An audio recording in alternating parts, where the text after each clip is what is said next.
कौम दोस्तों, मैं आपका दोस्त मोहम्मद फ़याज़। आप देख रहे हो मेरा यूट्यूब चैनल मोहम्मद फ़याज़ परदेसी। आज मैं मौजूद हूँ, वैसे ही बाहर आया हूँ तो कुछ माये सुनाना चाहूँगा।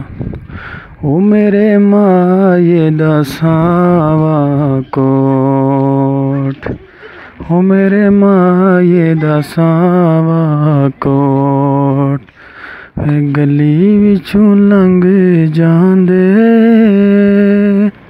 हो सड़ जांदा है सारा लोग। हो गली विचों लंघ जांदे हो सड़ जांदा है सारा लोग। ओ मिट्टी कंधां नालों लस लावां, वे मिट्टी कंधां नालों लस लावां, ते दिले उतों नहीं लैंदे हो भावें दुनिया दे वस लावां,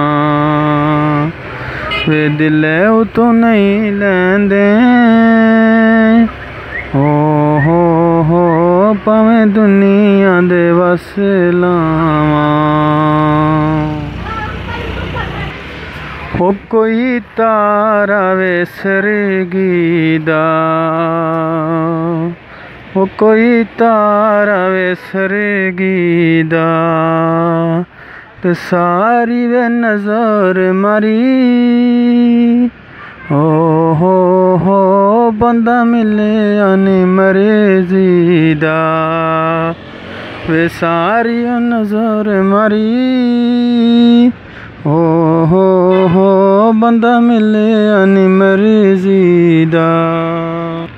हो कोई चोले वेलीरां दे, वे कोई चोले वेलीरां दे, ते आप बेगम फिरने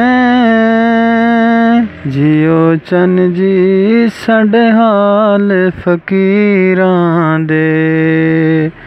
ओए आप बेगम फिरने